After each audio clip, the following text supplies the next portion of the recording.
Okay, so in that case, I'll actually now tell you what's going on.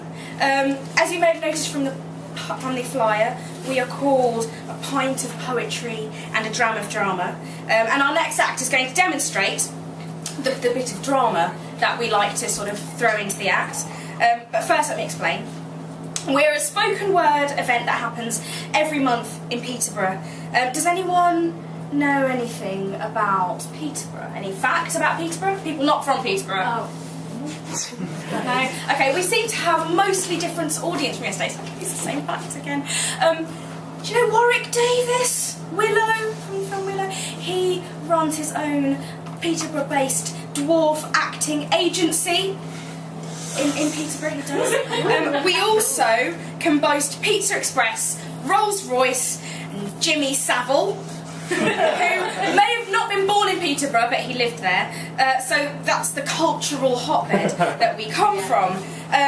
Also hailing from Peterborough is an actress who has recently tread the boards, touring, I've got a list here, Sicily, Florence, Pisa even, Rome, and St Albans. Please, can you put your hands together for Ashlea Wales?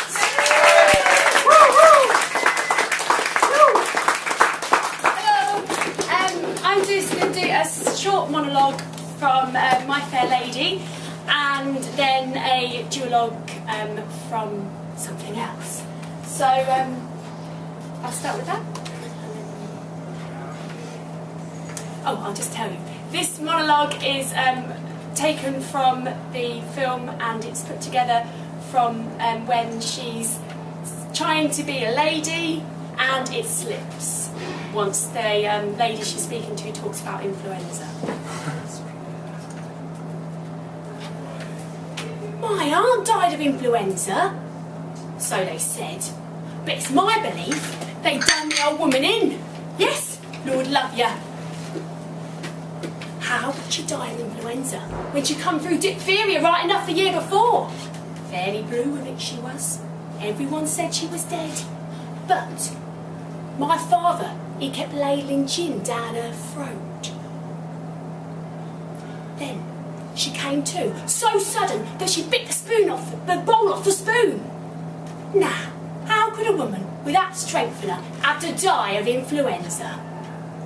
And what happened to her new straw hat that should have come to me?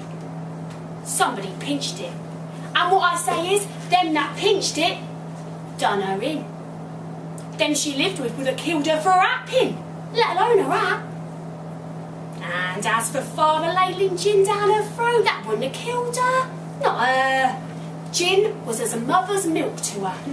And besides, he's poured so much down his own throat, he knows the good of it, don't he?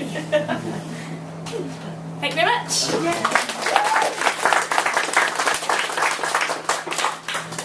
And now I'd like someone to join me on stage for a piece from The Importance of Being Earnest by Oscar Wilde.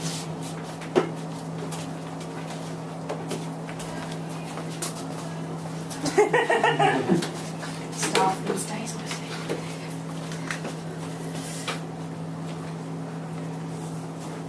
Oh, pray let me introduce myself to you. My name is Cecily Cardew. Cecily Cardew? What a very sweet name.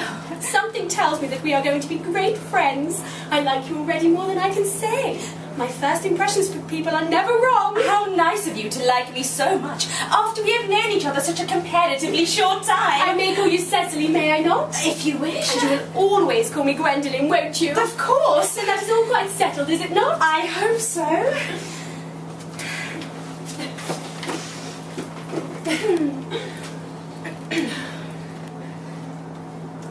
Perhaps this might be a favourable opportunity for my mentioning who I am. My father is Lord Bracknell. You've never heard of Papa, I suppose? I don't think so. Outside the family circle, Papa, I'm glad to say, is entirely unknown. I think that is quite how it should be. The home seems to me to be the proper sphere for the man, and once the man begins to neglect his domestic duties, he becomes painfully effeminate, does he not? And I don't like that. It makes men so very attractive. Cecily, Mamma, whose views on education are remarkably strict, has brought me up to be extremely short-sighted. So, do you mind my looking at you through my glasses? Oh, of course not, Gwendolyn. I'm very fond of being looked at.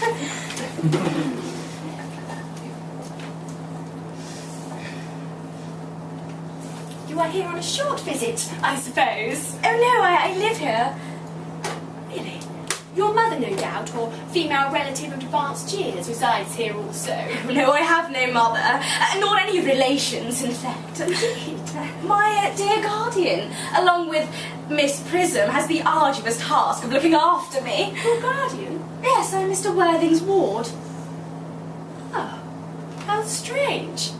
He never mentioned to me that he had a ward. How secretive of him. He grows more interesting hourly.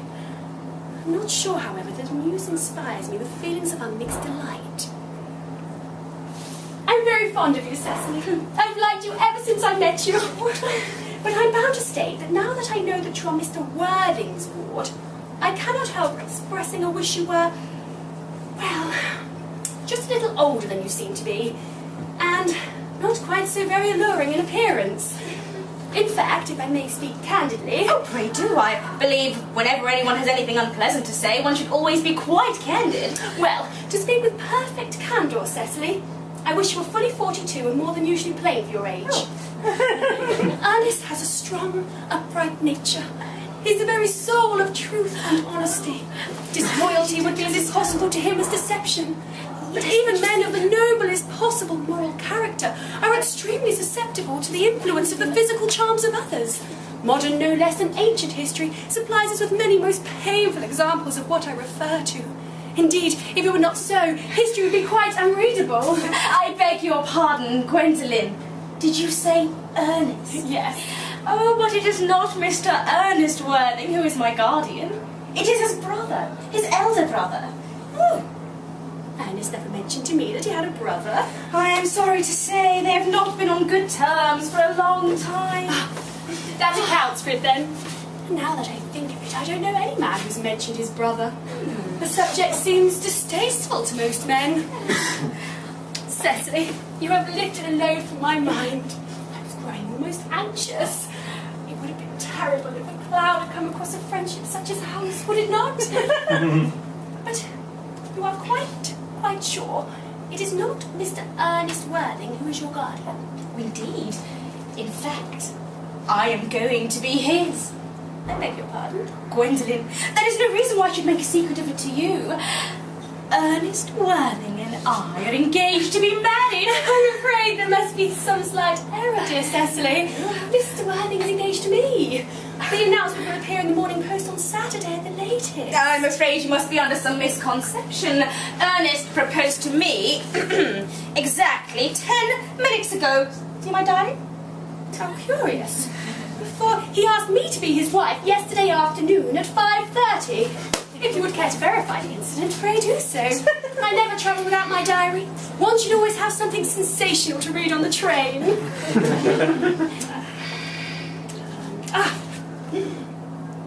I'm sorry if it's any disappointment, dear Cecily, but I'm afraid I have the prior claim. It would, distress me more than I can tell you. Dear Gwendolyn, if it should cause you any mental or physical anguish. But I feel bound to point out to you that since Ernest has proposed to you, he clearly has changed his mind. If the poor fellow has been entrapped into a foolish promise, I shall consider it my duty to rescue him at once, and with a firm hand. Whatever unfortunate entanglement my dear boy may have got himself into, I will never reproach him with it after we are married. Do you allude to me, Miss Cardew, as an entanglement? You are presumptuous. On an occasion such as this, it becomes more than one's moral duty to speak one's mind. It becomes a pleasure. Do you suggest, Miss Fairfax, that I entrapped Ernest? How dare you? Now is not the time for wearing the shallow mask of manners. When I see a spade, I call it a spade! I'm glad to say that I have never seen a spade. It's obvious that our social spheres have been widely different.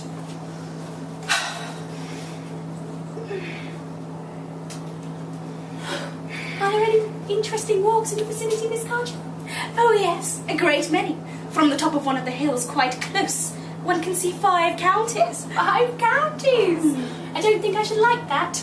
I hate crowds. I suppose that's why you live in town.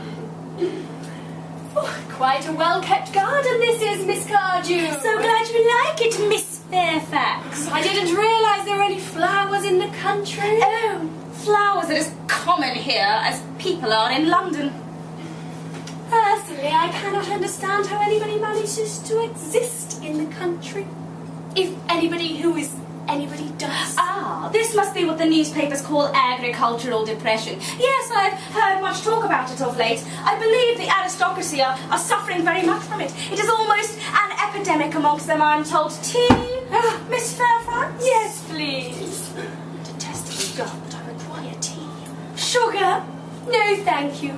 Sugar isn't fashionable anymore.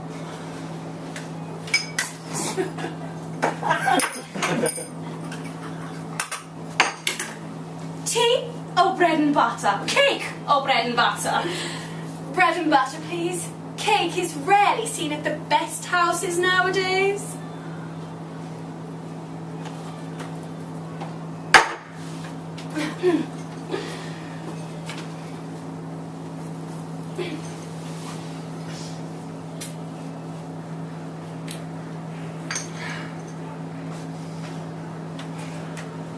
You have filled my tea with spoonfuls of sugar. Oh.